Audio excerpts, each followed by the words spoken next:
Bonjour à tous et bienvenue dans ce magazine Hors les murs spécial Congrès Mission. Le Congrès Mission, ce sont 2 jours à l'initiative d'Annunzio, des Parcours Alpha, d'Aïn Karem ou encore de la communauté de l'Emmanuel qui veulent rassembler tous les acteurs de la mission, tous ceux qui, selon leur charisme propre, leur sensibilité particulière, leurs intuitions respectives, sont au service de l'annonce de la bonne nouvelle de l'Évangile aujourd'hui. Selon les mots de son fondateur, Raphaël Cornu-Ténart, ce congrès il est né d'une conviction qu'en mettant nos efforts en commun, en partageant nos réussites, mais aussi nos échecs, en priant ensemble, eh bien, nous serons mieux à même d'annoncer le Christ à la société qui est la nôtre. Alors ce congrès mission, c'est un peu le salon de l'agriculture, de la nouvelle évangélisation.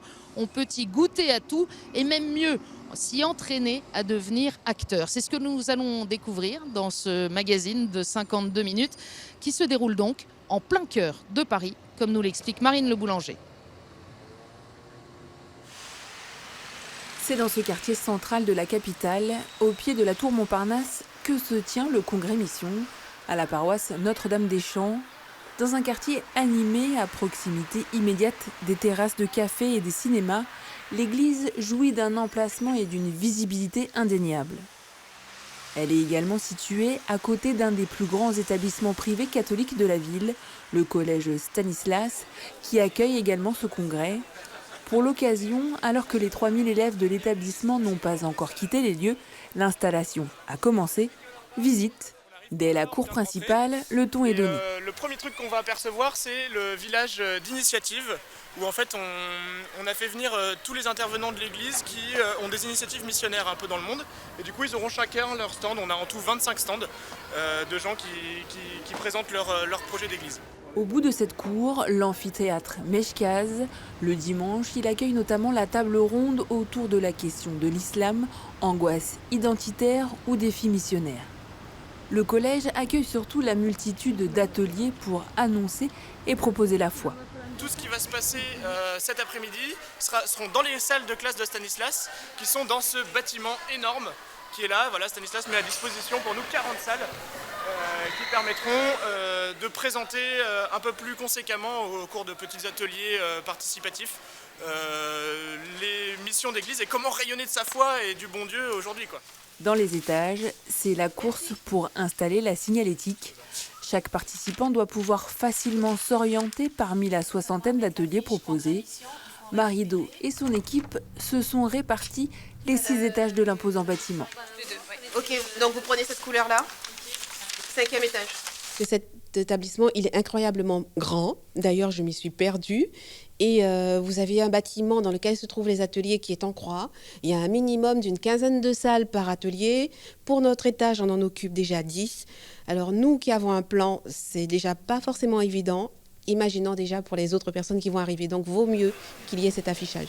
Les lieux étant désormais tous bien identifiés, place maintenant à ce salon de l'agriculture de l'évangélisation.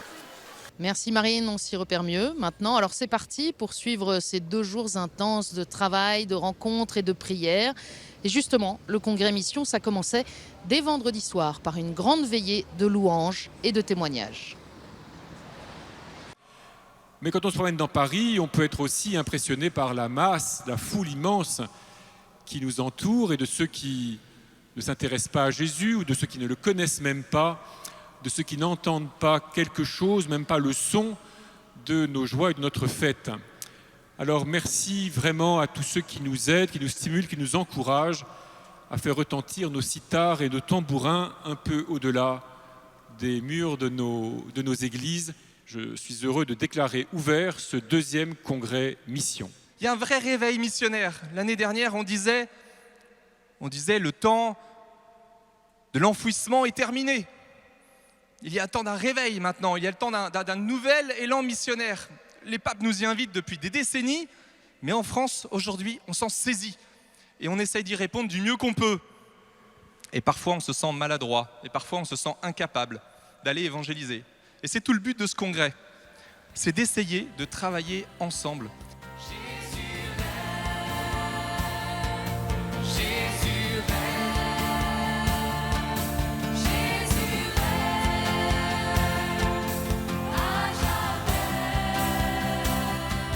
La vraie question de foi à se poser, c'est celle-ci. Est-ce que tu crois que ce que tu es de par ton baptême, est-ce que tu crois que ce que tu portes comme message, l'évangile, est-ce que tu crois encore que ce message peut bouleverser le monde? I believe that a dynamic, renewed parish can change the world. Je crois vraiment qu'une paroisse qui a été totalement renouvelée dans ce dynamisme de feu de l'amour de Jésus peut vraiment mettre le feu. And I believe that a renewed parish is possible. Et je crois que le renouvellement d'une paroisse est possible. So, some of our experience can be of benefit to you. J'espère qu'une partie de l'expérience que nous connaissons peut être intéressante pour vous et peut être profitable pour vous. And inspire you et que ça puisse vous inspirer to begin to hope pour que vous puissiez commencer à entrer dans l'espérance that the fullness of the Christian life que la plénitude de la vie chrétienne can actually be lived in a parish peut être effectivement vécue au sein d'une paroisse and not just within the movements et pas of our seulement church. dans les mouvements. Merci. Nos rêves ne seront pas brisés.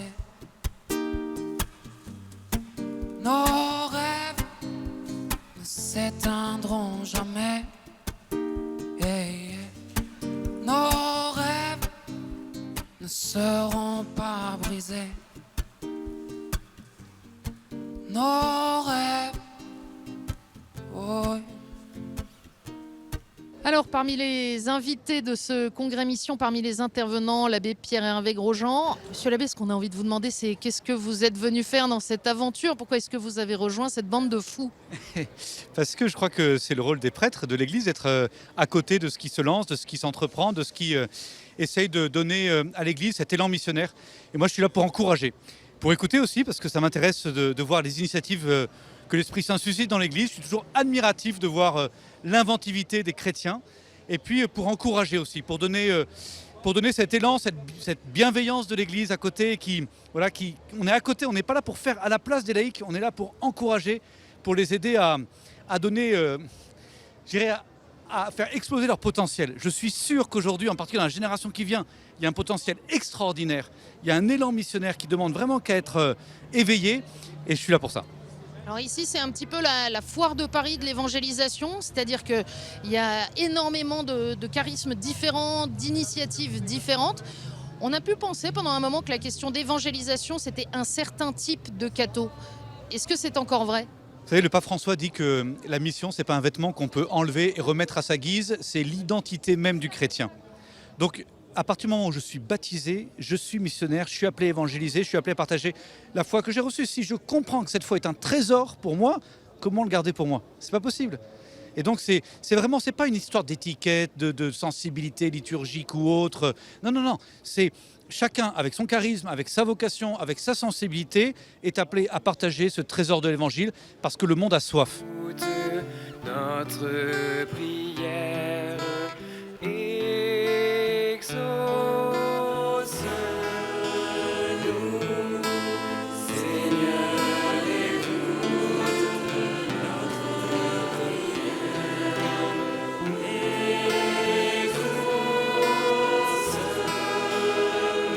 On se retrouve ici tout près de Notre-Dame-des-Champs, donc dans la cour du collège Stanislas, mais avec le curé de la paroisse, le père Antoine de Deville. Bonjour mon père. Bonjour Philippine. On l'a vu dès cette veillée d'ouverture du vendredi soir, ça met quand même une drôle d'ambiance dans votre paroisse, cette affaire. Quel regard le curé porte sur cette invasion? En effet, ça met une jolie pagaille, mais en même temps, ça décore l'église et puis surtout, plus profondément, ça met vraiment un esprit, un feu. Je dois dire que pour moi, comme curé, c'est un grand cadeau. Je le dis vraiment sérieusement que d'avoir pu bouger un peu les chaises, presque les murs, pour pouvoir accueillir le congrès. Ça veut dire que ce congrès mission, à la fois ses participants, puis peut-être vos paroissiens aussi, qui peuvent être participants également, c'est quelque chose qui s'inscrit dans votre vision pastorale. Oui, vraiment. Vraiment, on a écrit en haut de notre site internet une petite signature témoin de l'amour de Dieu. C'est un vaste programme, mais c'est ça qu'on essaye de vivre pas à pas, notamment avec la prise de conscience que au cœur d'une vie de paroisse, il y a la dimension de l'évangélisation et que ça fédère même nos actions, notre manière d'avancer, la conversion, un peu, le chemin de conversion pour qu'on soit un peu plus témoin. Ça veut dire qu'il faut, il faut se pousser tous ensemble à traverser le boulevard qui passe devant votre église pour aller parler à ceux qui sont au fast-food d'en face? Oui, c'est un peu le défi, oui. Père Deudeville, quand on est curé de cette paroisse et qu'on voit tous ces jeunes qui passent, est-ce que pour vous, comme prêtre, c'est aussi revigorant? Oui, c'est sûr. C'est très... On se dit vraiment que l'Église est vivante, quoi. C'est un privilège de voir ça. On a envie d'être au service. Et puis on voit aussi, on est édifié parce que c'est des générations de jeunes qui croient en Jésus, dont Jésus est le sens de la vie et qui le cherchent aussi et qui cheminent aussi. Donc c'est très... Oui, c'est très stimulant, c'est très responsabilisant aussi. Mais en même temps, eux nous provoquent en disant « Allez, on a besoin de vous, faites-nous avancer ». Il y a des réalités, des initiatives, des idées missionnaires qui ont été présentées lors de ce congrès que vous avez découvert? Par exemple, il y a peut-être un spectacle son et lumière dans l'église, ça m'a donné une idée pour l'avant. Oui, l'annonce directe aux personnes issues de l'islam, c'est aussi intéressant de voir un peu comment ça se réfléchit, parce que c'est un dialogue d'importance aujourd'hui. Donc je me suis dit que grâce à KTO, pour tout vous dire, j'allais pouvoir revisiter le congrès un peu plus tard. Est-ce qu'on peut faire ça dans n'importe quelle paroisse, même si on a moins de forces vives, peut-être une situation moins centrale que la vôtre? Très honnêtement, nous, on a peu fait. On a ouvert les locaux, un peu mobilisé quelques paroissiens, mais tout ce qui a été porté, c'est ce que vous avez cité, notamment Annunzio. Moi, je suis d'abord reconnaissant et admiratif par toutes ces forces mobilisées, cette générosité. C'est impressionnant. Père Antoine Deudeville, avant de se quitter, on va voir qu'il y a eu beaucoup de choses proposées, notamment cette grande veillée du samedi, une sorte de travaux pratiques, à la fois de la louange, mais aussi l'envoi concret en mission de ceux qu'on appelle à sortir dans la rue. Vous espérez que c'est quelque chose qui peut durer, ça aussi, qui peut donner envie? Oui. Oui, c'est ce qu'on essaye de faire grâce à Annunzio, qui donne un vrai élan, et aussi, je dis pas seulement un élan, mais une manière de faire que je trouve c'est très précieux. Et la première chose, c'est qui est Jésus pour moi? Qu'est-ce que ça veut dire pour moi d'être chrétien? De le nommer pour soi-même. Et quand on arrive à le nommer pour soi-même, alors on est prêt à franchir le pas, d'aller à la rencontre. Je disais ça, c'est qu'on fait une belle expérience, c'est sur ta parole, Seigneur, on y va. Personne n'est à l'aise, personne se sent des Superman de l'annonce, personne. Et en fait, on accepte de faire un acte de foi. Allez, sur ta parole, Seigneur, on y va. Et on se rend compte de quoi? On se rend compte qu'il est avec nous dans ces moments-là. Avec la particularité aussi de ces jeunes qui s'engagent dans ce type de démarche, c'est qu'ils savent précisément, comme vous venez de le dire, qu'ils ne sont pas forcément équipés pas forcément plus saints que leurs voisins. Et ce vrai désir d'invoquer l'Esprit Saint pour les aider, pour les accompagner. Peut-être qu'il y a quelque chose là à redécouvrir aussi dans la vie des communautés paroissiales. Sûrement, oui, sûrement. Vivre de l'Esprit Saint, ouais, c'est essentiel. Je pense que c'est même le cœur de la vie chrétienne. C'est vivre d'une vie qui nous est donnée. Et donc, comme dit Jésus, priez le Père, il vous donnera l'Esprit Saint. Mais est-ce qu'on le fait dans ce sens-là? Moi, j'ai appris à le faire et j'essaye de le faire de plus en plus. Ouais. Merci beaucoup de nous avoir accordé quelques minutes au cœur de ce week-end de fou. On va voir en images, on en avait parlé, ce que ça a donné cette grande veillée pratique d'envoi en mission du samedi soir. Les portes de l'église Notre-Dame-des-Champs, toujours grandes ouvertes, la soirée démarre. Quelques louanges pour habiter les cœurs avant d'investir la rue.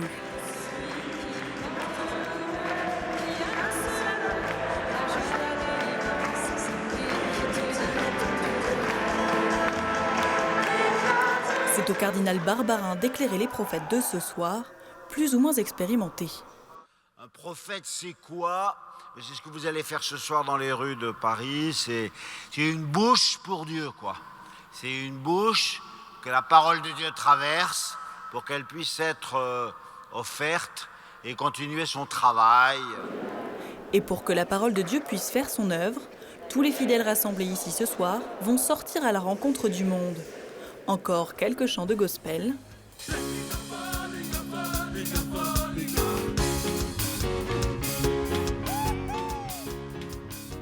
Chacun reçoit une bénédiction. Puis c'est en binôme que la mission peut démarrer dans le dynamique quartier Montparnasse, avec parfois un peu d'appréhension. Un peu stressée quand même, un peu peureuse, mais bon, on vient de prier, on a été bénis par le prêtre et on espère bien que voilà, c'est Jésus qui va faire le travail et qu'on va faire de belles rencontres. Et vous allez dans quelle direction? On va partir par ici du coup, là où le Seigneur nous mène. Venues de Normandie, Marie et Mélanie partent à la rencontre des noctambules, parisiens ou de passage, tantôt réceptifs, tantôt sceptiques. Une demi-heure de rencontres, d'échanges et de dialogues toujours enrichissants. J'ai jamais eu de porte fermée. Simplement des personnes parfois qui disent je suis pas intéressée ou voilà. Mais je suis très surprise de voir à quel point les gens sont prêts à partager en fait avec des gens qui connaissent pas. Je sais pas si moi, si on m'avait fait la même chose, j'aurais été capable de dire à ce point ce que les gens peuvent nous dire et nous témoigner dans la rue alors qu'ils ne nous connaissent pas. À la fin de leur mission parisienne, les deux Normandes sont plutôt séduites. Évangéliser sur un boulevard parisien, pour nous c'est inhabituel. On a commencé l'expérience à Évreux, c'était déjà une expérience très inédite, assez bouleversante, ça remue, mais ça nous a apporté tellement de joie la première fois qu'on a essayé que finalement ça nous coûte presque rien de réessayer et de même de le faire à Paris. Noémie et Éloi n'en sont pas à leur coup d'essai. Pour ces deux jeunes, l'évangélisation de rue est un moment de partage, entre eux, mais surtout avec les personnes qu'ils croisent. C'est toujours trop beau de sortir comme ça dans la rue et de rencontrer les gens. En plus, là, on a eu de la chance parce qu'on est tombé sur des gens qui voulaient bien nous parler. Là, notamment, on vient juste de rencontrer un jeune homme qui nous disait moi, justement, je suis un peu perdue et qui a arrêté son coup de téléphone pour discuter avec nous, nous poser des questions et qui, maintenant, on laisse le Seigneur faire. On ne sait pas ce que ça va donner. On va pouvoir aller prier pour confier tout ça. Nous, on a fait notre partie du boulot et le reste, c'est au Seigneur d'agir. Donc, on va retourner, je pense, dans l'église et puis on va prier pour toutes les personnes qu'on a rencontrées ce soir. Pour leur chemin de vie, pour leur chemin de foi, pour tout ce qu'ils vivent. Et pour que la petite graine qu'on a pu semer puisse germer un jour ou l'autre, même si c'est pas maintenant, dans 5 ans, dans 10 ans, dans 15 ans. Voilà, c'est entre les mains du Seigneur. Après avoir arpenté les rues de la capitale, tous les participants sont invités à se rassembler à nouveau dans l'église pour prier et confier à Dieu les hommes et les femmes rencontrés. Par ces bougies, chaque missionnaire rappelle son rôle de témoin de la bonne nouvelle dans l'Anus. On vient de le voir, une certaine audace donc pour envoyer tous ces missionnaires dans les rues de la ville. L'audace missionnaire, on va en parler avec notre invitée Florence Deleritz. Bonjour Florence. Bonjour Philippine. Merci de nous avoir rejoints. Florence, vous êtes l'une des importatrices des cours Alpha en France. Vous êtes très impliquée dans une initiative qui s'appelle Des pasteurs selon mon cœur. Toute une réflexion autour de la conversion pastorale. On en a un tout petit peu entendu parler avec James Malone. Est-ce que vous pouvez nous dire ce que c'est que cette conversion pastorale ? Alors c'est un terme qui a fait son apparition dans le paysage ecclésial vers 2007, comme point culminant du travail des évêques d'Amérique latine, qui après 40 ans de grands brassages avec des choses un peu difficiles qui ont été vécues par ces églises. Il y a eu tout le débat sur la théologie de la libération, avec des recadrages qui ont été en discussion pendant des années. Et puis, c'est une église qui a vécu le choc de voir des millions de catholiques partir vers les églises pentecôtistes et évangéliques. Donc les évêques ont travaillé pendant des années. Et puis, le document d'Aparecida en 2007 a été le sommet d'une réflexion. Le responsable de la rédaction de ce document était un certain José Maria Bergoglio. Et c'est un peu sous sa plume, il a harmonisé au terme d'un travail très dynamique la production des évêques, et on a vu apparaître ce terme. Mais alors, conversion pastorale, ça veut dire quoi quand on est paroissien ou curé de paroisse? C'est quoi cette conversion? Il y a plusieurs niveaux. Si on reprend le document d'Aparecida, qui curieusement se retrouve beaucoup dans Evangelii Gaudium. C'est vraiment la base de la vision pastorale du pape François, en tout cas. Oui, c'est là que s'est forgée sa vision pastorale. Si vous êtes flemmard, vous relisez Evangelii Gaudium, c'est quand même plus court que le document d'Aparecida. Mais le document d'Aparecida, c'est franchement génial. Je vous conseille beaucoup, il me semble autour des paragraphes 226. Il y a un résumé des interviews de sortie de gens qui ont quitté l'Église catholique. Pourquoi ils sont partis? Pourquoi êtes-vous partis? Et on apprend tout ce qu'on a besoin de comprendre sur ce qu'on a à vivre comme conversion pastorale dans nos paroisses. Et ça veut dire quoi? Ça veut dire que nos communautés paroissiales, elles ont un peu oublié la manière d'être appelantes, d'être accueillantes, de se vivre comme vraiment des communautés et pas seulement comme un lieu de service? Si on regarde, Aparecida donne 3 dimensions de cette conversion pastorale qui sont très utiles. Il y a une première dimension qui est de passer d'une pastorale de maintenance héroïque. Il ne s'agit pas de cracher sur la maintenance, elle est héroïque dans beaucoup de cas et on a beaucoup de curés héroïques, mais de passer d'une pastorale de maintenance héroïque à une pastorale d'annonce, d'évangélisation directe, d'où le congrès Mission, avec quand même ce sous-jacent, ce gros mot de croissance de l'Église, qui est un peu nouveau et qui est assez audacieux parce qu'il fallait de l'audace pour les évêques latinos, voyant s'écrouler leurs chiffres, d'intégrer en fait ce que c'est qu'une dynamique de croissance de l'Église. Premier axe. Deuxième axe, c'est susciter une dynamique de renouveau personnel, de sainteté personnelle et de co-responsabilité prêtre laïque. Et puis la troisième dimension que vous lirez dans les documents d'Aparecida, c'est de ne pas avoir peur de travailler, je reprends les mots qui sont présents, avec une perspective consciente d'efficacité. Vous voyez, on a pas mal de gros mots, le gros mot de croissance, le gros mot de conversion et le gros mot d'efficacité dans ces documents. J'allais en dire un autre, c'est une vision business en fait. Écoutez, je vous laisse en parler au pape François, qui l'assume. Il y a un autre mot assez étonnant en fait, qui apparaît dans Aparecida, qu'on retrouve dans Evangelii Gaudium, mais à ma connaissance, certes très lacunaire. On ne le voit pas beaucoup dans les textes du magistère ou dans les textes des conférences épiscopales. C'est le mot de processus. Processus, arrêter les programmes, arrêter les événements, penser en termes de processus. Alors tout ça, ça vise donc à nous remettre en marche personnellement et collectivement. Quel lien on peut faire avec ce qui se passe ici pendant 2 jours, ce congrès mission, ce salon de l'agriculture, de l'évangélisation, comme dit Raphaël Cornutena? Alors, oui, je suis très fière de cette expression qui est rigolote. Ça nous touche à plusieurs niveaux. Un niveau de la conversion personnelle, parce que ici, c'est bourré d'apôtres, dont certains sont complètement fous. Et donc c'est ça. Seigneur, envoie-nous des fous. Oui, et là il y a quand même une moisson. Vous qui avez fait le tour, c'est impressionnant. Et donc on peut quand même facilement se laisser percuter sur l'aspect de la. Enfin, en tout cas moi, ça me percute vraiment beaucoup sur l'aspect de la conversion personnelle, parce qu'il y a des gens qui sont dans un don radical, avec une audace radicale. Premier stade. Deuxième stade, il y a une expérimentation concrète d'aller parler dans la rue à des gens pour leur parler du bon Dieu et d'oser associer les actes et les paroles. Les actes, le sourire, l'attitude et l'évangélisation explicite. Alors on l'a vu dans cette espèce de veillée de travaux pratiques du samedi soir. Ça veut dire que tout le monde peut le faire. C'est pas un job qui est réservé à des gens qui seraient spécialement formés pour ce genre d'annonce. En fait, on est tous appelés à parler de Jésus à tous les gens qu'on rencontre. Et puis, on va tous crever si on laisse ça à des spécialistes. Vraiment, c'est la mort programmée de nous, comme chrétiens, parce que notre flamme s'éteint, et de nos paroisses, si on laisse ça à des spécialistes. Et donc, effectivement, c'est possible, même pour les nuls, même pour des gens qui ne sont pas saints, qui ne sont pas parfaits. C'est possible et on peut faire des travaux pratiques à chaque congrès mission. Un lieu comme celui-là, une rencontre comme celle-là, ça peut féconder ensuite les paroisses ? Oui, le mot, c'est vraiment la pollinisation. Vous venez ici, vous allez rencontrer forcément des gens qui ont des idées, des expériences, des échecs, des réussites, et ça pollinise. Vous allez ressortir avec d'autres idées, des envies d'essayer, vous allez vous planter, vous allez essayer autre chose.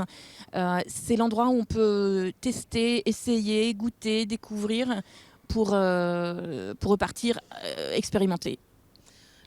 Vous-même, Florence, qui du coup roulez un peu votre bosse dans pas mal de choses très dynamiques dans l'Église, est-ce que vous êtes surprise par ce qui se passe ici ? Alors, je suis assez impressionnée par la vitalité, le dynamisme qu'il y a ici. Je suis très touchée. C'est Annunzio qui porte la vision de cette plateforme. C'est vraiment une plateforme. Il y a tout le monde.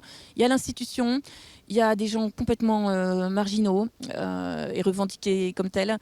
Il y a tous les styles, toutes les sensibilités, parce que c'est totalement ouvert. Et c'est porté, tous les bénévoles sont les jeunes d'Annunzio.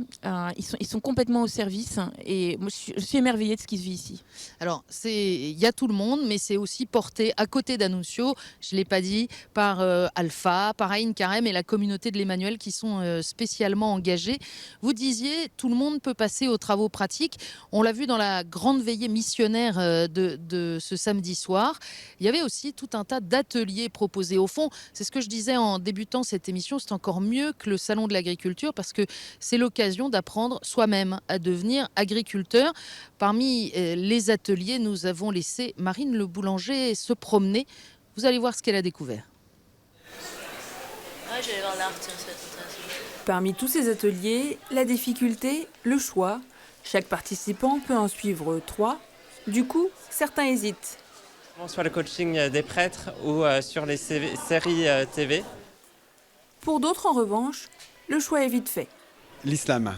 Sur les paroisses évangélisées par les sacrements. Nous aussi, on a voulu suivre un atelier. Ce sera annoncé sur un tabouret, exercice pratique. Comme nous, une petite dizaine de personnes a été attirée par ce titre. Sur un tabouret, ça, pour moi, ça veut dire c'est une certaine proximité. Et à la limite, c'est presque plus facile quand on est avec des étrangers de témoigner de ce que l'on vit. En revanche, quand on est en famille, quand on connaît bien les gens, je me dis comment est-ce que je peux témoigner malgré tout, tout en étant avec toutes les pauvretés qu'ils connaissent chez moi. Eh bien justement, Samuel Pruvot et sœur Sandra Bureau de la communauté Aïn Karem donnent des clés dans cet atelier. Et on n'est jamais envoyé seul. Donc c'est pour ça que je vous disais, essayez de regarder quelqu'un ou de parler à quelqu'un que vous connaissez. Si vous regardez bien droit devant vous, vous êtes enraciné et votre parole, elle va jaillir. On va parler ouvertement de la vie du Christ. Il faut que je fasse toucher à ceux qui sont là la mort et la résurrection du Christ. C'est-à-dire que sur le tabouret, je ne vais pas répondre aux questions sur l'Inquisition, sur les richesses de l'Église, sur le célibat sacerdotal. Voilà, j'ai des réponses à ça, mais je ne vais pas le faire là-dessus. C'est vraiment être au cœur pour faire toucher le cœur, pour faire toucher le Christ. C'est Arnaud qui se lance le premier. Vous avez déjà rencontré quelqu'un qui vous a aimé exactement pour ce que vous êtes? Oui, ma maman. Votre maman. Et alors, Dieu vous aime comme votre maman. L'amour de Dieu, c'est un amour inconditionnel. Mais ma mère, je la vois, mais Dieu, je ne le vois pas. Ils seront plusieurs ainsi à éprouver le tabouret dans cette salle de classe. L'atelier aurait pu s'arrêter là. C'était sans compter le père Giton, fondateur de la communauté Aïn Karem. Et donc je ne suis pas en train de vous évangéliser, je suis en train de vous dire la chance que vous avez d'aller dans la rue. Parce que la rue, c'est un espace béni. C'est l'espace où apparemment, c'est très banal la rue, il n'y a rien de très extraordinaire. Et bien pourtant, c'est dans cette rue-là que souvent notre Dieu attend ses enfants. Direction donc le boulevard du Montparnasse, tout proche, pour une mission d'évangélisation grandeur nature. Sur place, ils invoquent l'Esprit Saint pour les éclairer dans leur mission.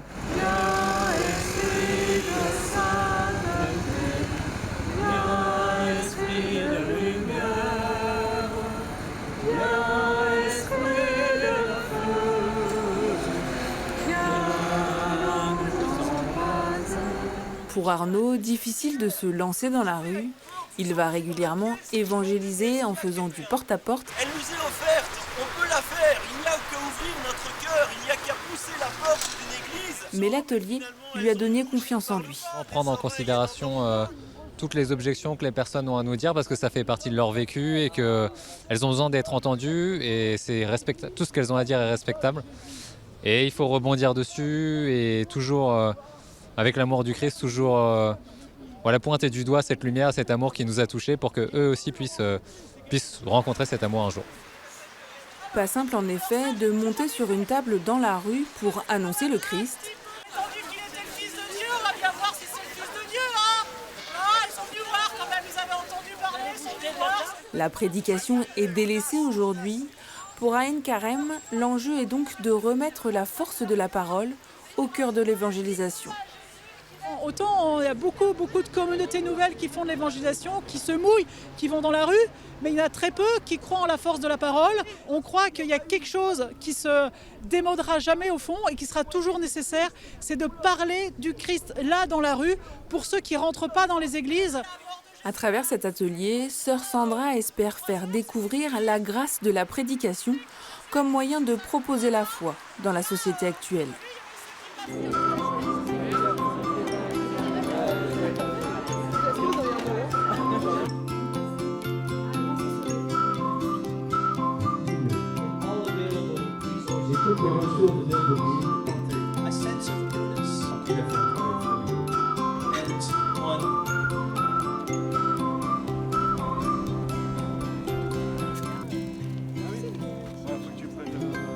Dans le foisonnement de propositions de ce congrès mission, il y a aussi bien sûr du temps pour réfléchir. C'est l'objet notamment des grandes conférences en plénière, qu'il s'agisse de s'interroger sur la rencontre avec l'islam entre angoisse identitaire et défis missionnaires, ou sur la place des chrétiens dans notre société en particulier. S'agit-il d'être chrétien français ou français chrétien ? Nous sommes dans un pays qui est de culture catholique, qui porte cela dans toute son histoire, mais pas seulement, malgré tout. Et il faudrait de temps en temps le rappeler, il n'y a pas que des racines chrétiennes en France, il y a des racines qui sont au moins aussi puissantes, qui sont les racines grecques et romaines, dans ce qui fait notre vie quotidienne. Rome est omniprésente dans tous nos concepts, dans notre droit, dans notre façon de concevoir ce qu'est la République. Et pas seulement Rome, le Vatican. Non, j'entendais Rome, j'entendais les bonnes vieilles vertus romaines et la République. Mais, pardon, c'est un... J'aurais dû préciser. Simplement, cette discrétion qui est demandée, c'est celle qui consiste dans l'espace public à ne pas se vivre comme un individu qui va mettre en avant ce qu'il est, mettre en avant son identité, car c'est le travers typiquement moderne, et c'est à cela que nous sommes confrontés aujourd'hui, le fait qu'il ne s'agit plus seulement de témoigner d'une foi. Aujourd'hui, il s'agit de dire « moi, je suis cela ». Moi, je suis chrétien, moi, je suis musulman, et j'ai aussi mes racines, mon histoire. Et ce travers-là est profondément destructeur de toute société. Et il doit être distingué, je pense, de la simple volonté pour un croyant de témoigner de sa foi. Et c'est pour cela d'ailleurs que le fait que des prêtres choisissent la soutane, le fait qu'on puisse voir des habits religieux dans l'espace public, pour ma part, ne me dérange absolument pas, d'autant plus qu'il s'agit là de gens qui ont choisi une vocation qui est totale. Il ne s'agit pas, pour des laïcs, justement, d'afficher ce qu'ils sont, parce que cela, c'est une façon de l'imposer aux autres. Et la discrétion est un simple principe de politesse. La sanctification du monde par le laïc se fait comme par le dedans. Ouais, donc on a un avantage déjà sur les prêtres, c'est que les prêtres, vous voyez, ils se disent comment est-ce qu'on va rejoindre le monde? Mais nous, on est déjà dans le monde. On n'a pas à se poser cette question. Et on a à être chrétien à l'endroit où on a été appelé. Le problème des cathos qui se disent « Ah mais je suis catho, comment est-ce que je vais rejoindre le monde ?» c'est qu'ils se sont déjà cléricalisés. Que déjà, ils pensent qu'ils sont cathos quand ils sont dans l'église, parce que ce sont des laïcs engagés, entendez par là, engagés sur un mode clérical, donc désengagés de leurs responsabilités dans le monde. C'est ça le problème du laïc engagé. Vous voyez, ça. Mais la chose que je voulais rajouter quand même, c'est que moi je le vois différemment. Je dirais mon appartenance à la France, mais aussi, parce qu'il faut être concret là-dessus, au peuple juif, voilà, parce que mes parents, tout ce qu'on a reçu qui est lié à une contingence liée à la naissance, c'est une appartenance divine. C'est-à-dire que c'est une providence qui a fait que je suis né français. Et donc, quand j'ai foi dans le Dieu créateur, je dois reconnaître qu'il m'a créé ainsi, dans ce lieu, dans ce temps, avec cet héritage, et que je dois faire avec. On a vu les ateliers, les travaux pratiques, mais évidemment dans un congrès mission, la rencontre est absolument essentielle, la découverte aussi d'initiatives, de groupes que peut-être on ne connaît pas encore. C'était l'objet du village des initiatives. Matteo Ghisalberti y est allé avec une caméra. Ici, bien sûr, on prie. Puis on se renseigne. Dans la cour du collège Stanislas, 25 stands exposent autant de manières de s'engager en tant que missionnaire. La communauté du Verbe de vie propose de découvrir et rencontrer Jésus par des parcours classiques de retraite et de lecture, mais aussi par le biais de l'art. C'est-à-dire que nous mettons sur pied des spectacles, mais aussi des mises en scène de rue, des jeux scéniques, toujours pour évangéliser par le beau, par le bon, par le vrai, en mettant en valeur différents talents, etc. Lors du congrès, les participants sont invités à construire leur parcours grâce à 7 clés qui structurent la maison de l'évangélisation du Verbe de vie. Juste à côté, Priscille et Aquila rappellent que l'évangélisation ne se vit pas seule, ni nécessairement en grande communauté. Comme Alexandra et Olivier, la mission peut aussi se vivre en couple. Les missions les plus répandues sont celles liées au couple. Et là où c'est très intéressant, c'est de montrer que le message de l'Église, c'est pas un message avec des interdits, mais qu'au contraire, quand on part de ce qu'est le couple, avec toutes ses beautés et toutes ses difficultés parfois aussi, eh bien, finalement, on en vient à la vie de Dieu, on en vient au projet de Dieu que Dieu a sur notre couple. Et là, les gens nous regardent avec des grands yeux et découvrent beaucoup de choses. En fait, l'idée, c'est vraiment de semer des graines, voilà. Et puis après, on ne sait pas forcément ce que ça donne. Toutes ces choses, pas question de les garder pour les convaincus et les chrétiens. Certains missionnaires vont aux périphéries, en couple, seuls ou en famille. Le Rocher témoigne du message du Christ par la présence de ses membres au cœur des quartiers difficiles. L'évangélisation au Rocher, la particularité, c'est plutôt une évangélisation en acte. C'est pas forcément en parole, c'est voilà, par notre action quotidienne et par le fait que les habitants de la cité savent qu'on prie tous les jours. Voilà, ça passe surtout par là. Un témoignage qui s'est construit petit à petit, pierre après pierre, à l'inverse des coureurs qui frappent un grand coup au moins une fois par an. En 2016, ils étaient 1300 à prendre le départ du semi-marathon de Paris sous l'emblème des Chrétiens d'Orient. Notre projet, lorsqu'on l'a lancé, c'était de porter la voix des chrétiens d'Orient, c'était de lever des fonds pour aider les chrétiens d'Orient.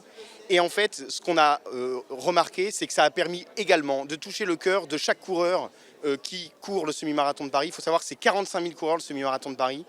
Et devant le dynamisme, l'enthousiasme, la joie de tous les coureurs qui portaient les couleurs des chrétiens d'Orient, je peux vous dire que beaucoup de non-catholiques, de non-croyants ont été touchés par cette joie justement de notre religion et le témoignage qu'on a porté en portant les couleurs des chrétiens d'Orient. Sous le chapiteau de chaque stand, des ambassadeurs, des missionnaires, des chrétiens qui vivent à travers l'évangélisation des moments d'humanité très forts. L'Éveillé pour la vie organise des soirées de prière au sein des paroisses, un temps proposé aux chrétiens en premier lieu, mais qui s'adresse ensuite à un public bien plus large. J'ai été touchée par un appel de Dieu à m'engager un peu plus et à être plus présente auprès des personnes qui ne sont pas forcément dans un milieu catholique. Et un jour, j'ai une personne qui est venue me dire qu'elle était enceinte et qu'elle voulait avorter. Et en fait, ça a été pour moi l'occasion d'être un peu un témoin du Seigneur dans cette cause particulière. Et elle a décidé de garder l'enfant et ça a été vraiment une expérience extraordinaire pour moi. La prochaine veillée se tiendra le 26 novembre. À Annunzio, c'est entraîné par la musique et la communion que les chrétiens s'évangélisent eux-mêmes avant d'annoncer Jésus dans la rue. On est toujours touché à chaque fois par l'action de l'Esprit Saint et la grâce qui fait que c'est compliqué d'y aller. Au début, on se dit bon, j'ai pas trop envie, je ferais bien autre chose.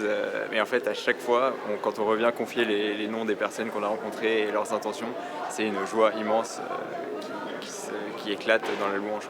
C'est donc dans l'allégresse que répondent tous les représentants du village d'initiative.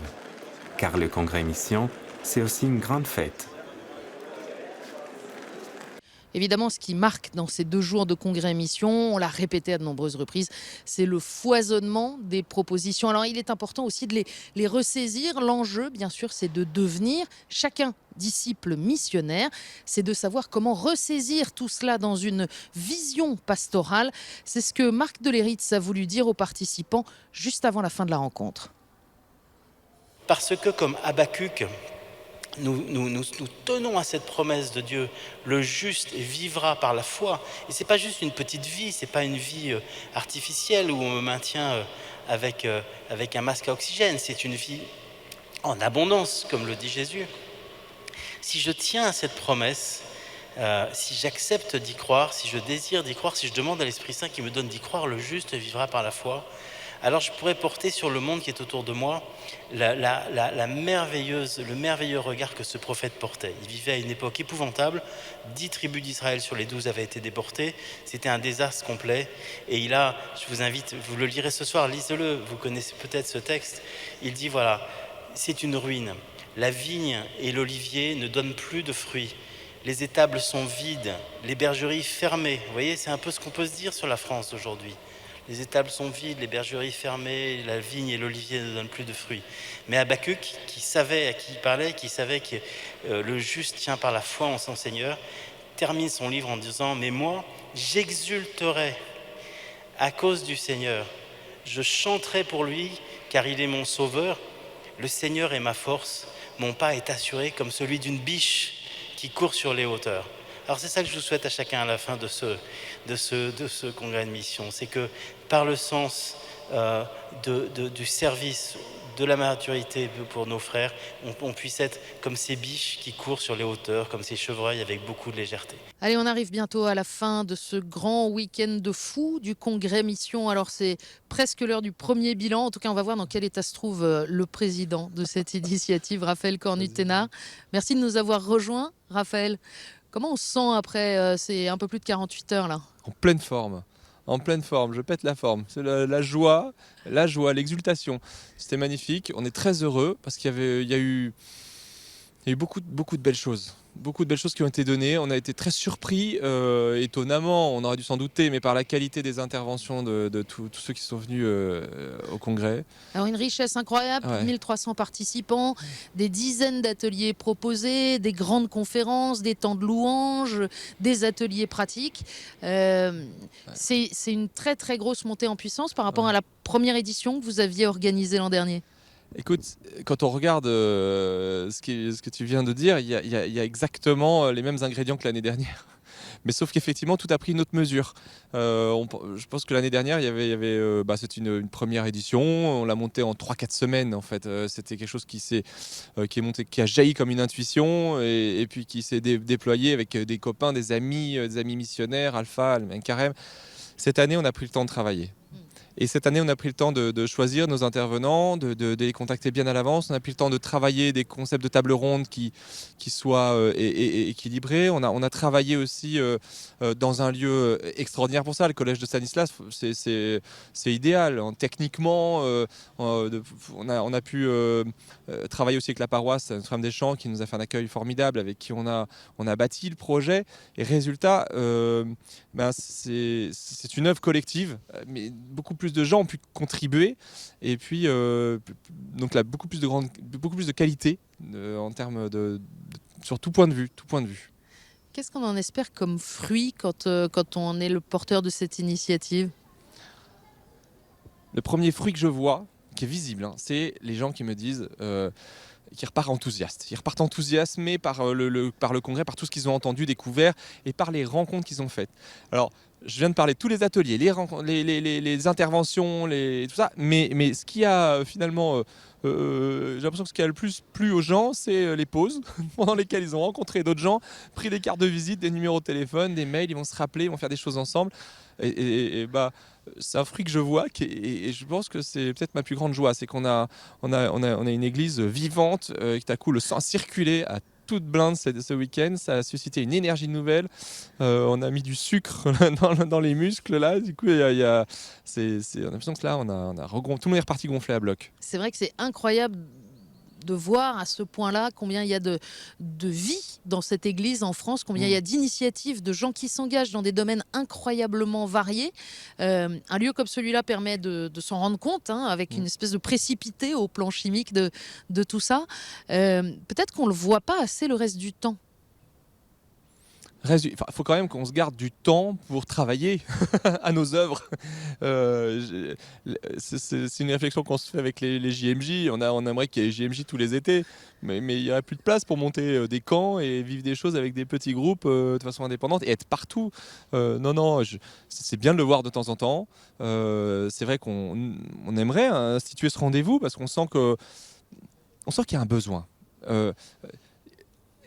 On sent qu'il y a eu un besoin pour l'Église aujourd'hui et que ce besoin pour l'Église aujourd'hui, ce congrès y répond. On a le sentiment avec les responsables d'être des petits instruments d'une intuition du beau Dieu qui nous dépasse complètement et on en est complètement débordé.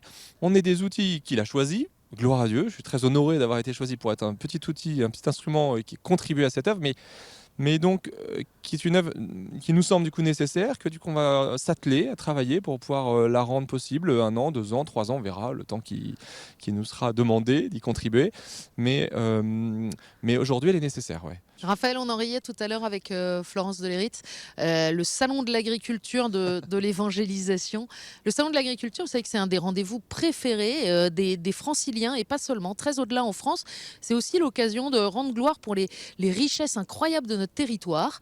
Est-ce que vous espérez pour le congrès Mission que ce soit aussi cette belle occasion de rendre gloire pour tout ce qui existe déjà et de mieux le connaître, plus le découvrir? Oui, cette effervescence. Ce que je vois dans le salon de l'agriculture, c'est qu'il y a des poules, des vaches, mais ça grouille de partout et puis on boit des coups, on peut goûter, c'est sympa, on rencontre plein de monde, ça grouille et je pense que c'est très proche de la vie d'église qui grouille et on a envie de voir des chèvres et des vaches aussi ici, non mais enfin voilà, mais et quelque part c'est ce qu'on a commencé à voir un peu cette année dans ce village de Stand, ce qu'on a commencé à voir dans la liturgie, dans les prêtres, cette messe où il y avait 70 prêtres, la première messe où on a prié pour eux, c'était magnifique ce temps où on n'a pas pu s'empêcher de prier pour eux parce qu'ils étaient 70 prêtres, mais 70 prêtres qui venaient de plein de familles de l'Église, de plein de spiritualités différentes de l'Église qui se retrouvaient là, réunis par le souci de l'évangélisation.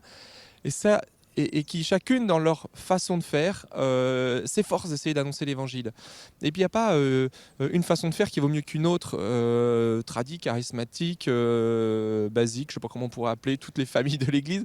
Et on s'aperçoit qu'aujourd'hui, il y a un réveil, il y a une effervescence, il y a un désir d'annoncer l'évangile et qu'on a besoin de s'écouter les uns les autres, de réapprendre parfois à s'aimer, de réapprendre parfois à s'écouter, à se connaître.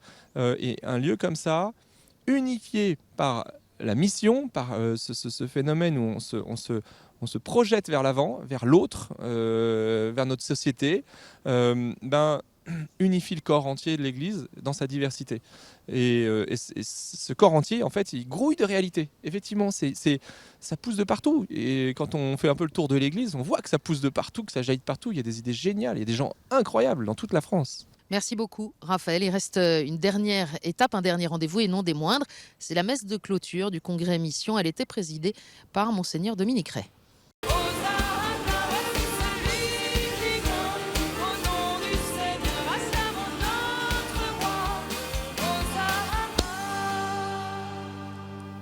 Il y a cette très belle expression que l'on trouve au Québec. Il y a parmi nous un prêtre qui vient de cette belle province du Québec.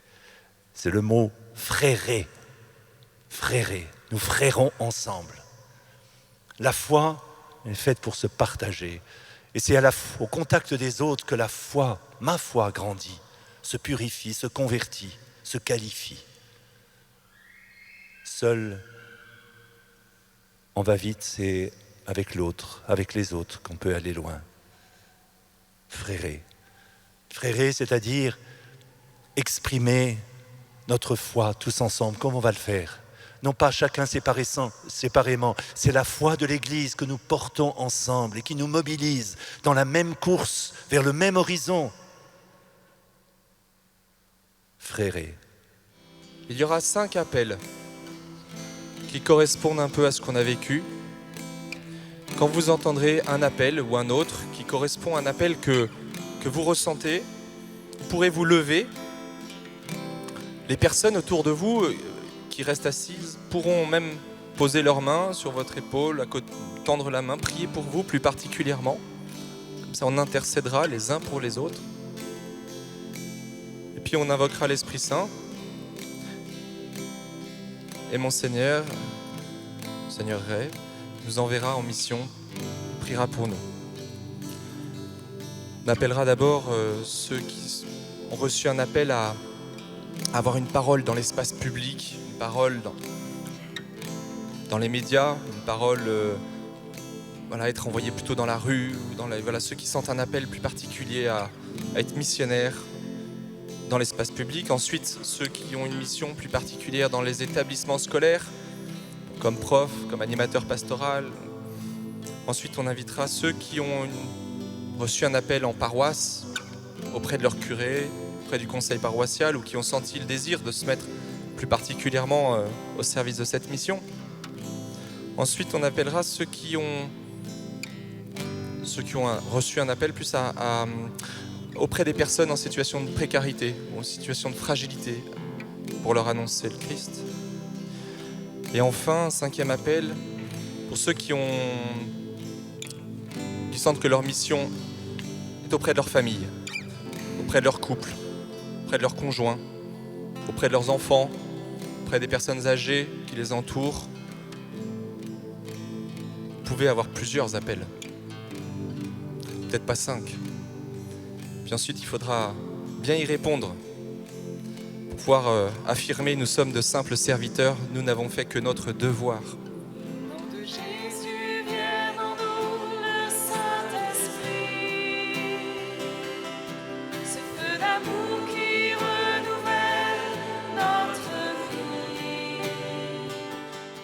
Seigneur, aide chacune de nos paroisses à vivre une authentique conversion pastorale et à former des disciples missionnaires pour que la joie de croire puisse se déployer à partir de ces communautés vers toutes les personnes qui sont loin de l'Église. Au nom du Père, du Fils et du Saint-Esprit. Eh bien, avec cet envoi, cette bénédiction, de la joie plein les cœurs, s'achève donc le congrès Mission, avec ces 4 grands domaines annoncés dans l'espace public, annoncés à l'école, dans les établissements scolaires, annoncés dans sa paroisse, mais aussi devenir missionnaire sur tous ces territoires qui sont les défis de demain. Le congrès Mission s'achève. La mission, bien sûr, ça continue.